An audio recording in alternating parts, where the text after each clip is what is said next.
देखो दोस्त, एटीट्यूड का मतलब सिर्फ किसी को अकड़ दिखाना या फिर कट में घूमना नहीं होता, बल्कि एटीट्यूड का मतलब होता है कि आप अपनी जिंदगी में आने वाली चुनौतियों और परेशानियों को किस नजरिए से देख पाते हैं और उनसे किस तरह बाहर निकल पाते हो। यह आपके एटीट्यूड पर निर्भर करता है कि आप मुश्किल परिस्थितियों में किस तरह से रिएक्ट करेंगे।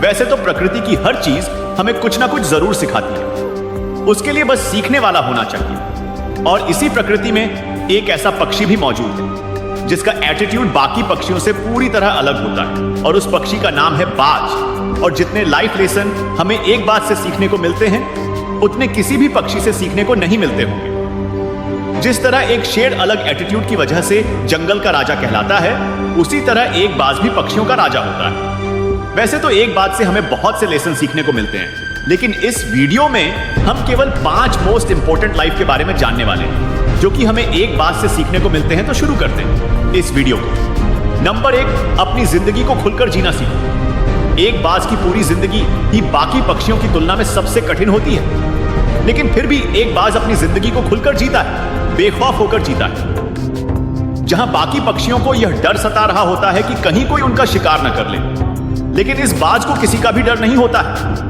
जब बारिश होती है तो बाज को छोड़कर बाकी सारे पक्षी पेड़ों पर अपना घोंसला ढूंढने लगते हैं और बारिश से बचने के लिए अपने घोंसले में जाकर छिप जाते हैं। वहीं एक बाज बारिश और तूफान से डरता नहीं है, बल्कि वह आसमान में बादलों से भी ऊपर चला जाता है। जहां पर बारिश और जो बाकी पक्षियों के बच्चे सिर्फ चीजें करना सीखते हैं, तब तक तो मादा बाज अपने बच्चे को लेकर आसमान में सबसे ऊपर चली जाती है और यहीं से शुरू होती है। उस बच्चे की असली ट्रेनिंग ऊपर ले जाकर मादा बाज उसे अपने पंजों से छोड़ देती है, और बच्चा जब नीचे गिर रहा होता है और जैसे जैसे वह जमीन के करीब आता जाता है, तो वह अपने पंजे को खोलने की कोशिश करता है। वह अपने पंखों को धीरे धीरे फड़फड़ाने लगता है, लेकिन बच्चे के पंख अभी इतने मजबूत नहीं है कि बच्चा पंख फैलाकर उठ सके। और जब बच्चा जमीन पर गिरने ही वाला होता है, लेकिन गिरने से कुछ समय पहले मादा बाज उसे अपने पंजों में दबाकर वापस आसमान की ऊंचाइयों में ले जाती है। और यही प्रक्रिया तब तक चलती है जब तक कि वह ठीक तरीके से उड़ना न सीख गए। एक मादा बाज अपने बच्चे को शुरू से ही रिस्क लेना इस कदर सिखा देती है कि वह बच्चा बड़ा होकर न किसी आंधी से डरता है और न किसी तूफान से। और यही फन इंसानों पर भी लागू होता है कि जिस बच्चे को शुरू से कंफर्ट जोन में रखा जाता है, वह बड़ा होने के बाद भी डरपोक ही रहता है और रिस्क लेने से हमेशा डरता रहता है, और यह उसकी सिर्फ कमजोरी बनकर ही रह जाती है। इसलिए अपने कंफर्ट जोन से बाहर निकलो और खुद को हर उस चुनौती के लिए तैयार रखो, हर उस काम के लिए तैयार रखो जिससे आपका भविष्य बन सकता है। नंबर 3, एक बाज की तरह मजबूत बनो। वैसे तो बाज की जिंदगी 70 साल की होती है, लेकिन बाज जब 40 की उम्र के पड़ाव में होता है, तब वह एक सबसे मुश्किल और दर्दनाक दौर से गुजरता है। क्योंकि इस उम्र तक आते आते उसकी चोंच, जो कि पहले इतनी नुकीली हुआ करती थी कि किसी भी शिकार को चीर फाड़ सकती थी, लेकिन अब उसकी नुकीली चोंच भी मुड़ जाती है और उसके पंख भी इतने बड़े और भारी हो जाते हैं कि वह उसकी छाती से चिपकने लगते हैं।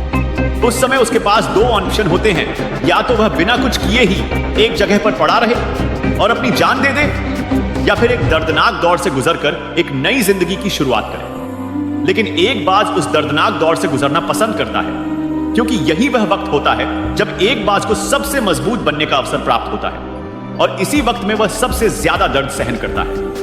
वह अपने पंखों को अपनी चोंच से एक एक करके उखाड़ देता है और अपनी चोंच को पत्थरों पर मार मार कर तोड़ देता है, और इस वक्त उसे बहुत दर्द भी होता है, खून निकल रहा होता है, लेकिन फिर भी वह अपनी चोंच को तोड़ डालता है। और इसी वक्त में एक बाज पहले से और भी मजबूत और सहनशील हो जाता है।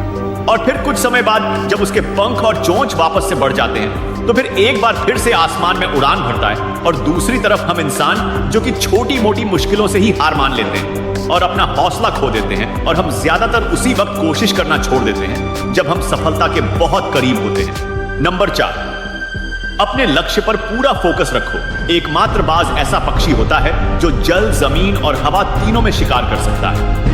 और एक बाज जब एक बार अपने शिकार को टारगेट कर लेता है, तो वह उसकी छोटी से छोटी हलचल पर भी नजर रखता है। उसे उस वक्त शिकार के अलावा और कुछ नहीं दिखता, और उसे जब भी मौका मिलता है, वह उस पर झपट्टा मारकर उसका शिकार कर लेता है। और यह एक बात की खासियत होती है कि वह कभी भी पहले से मरे हुए जीवों को नहीं खाता है। बाज जब भी शिकार करता है, तब उसका पूरा ध्यान उसके शिकार पर होता है। उस वक्त उसके और शिकार के बीच में आने की हिम्मत किसी में नहीं होती।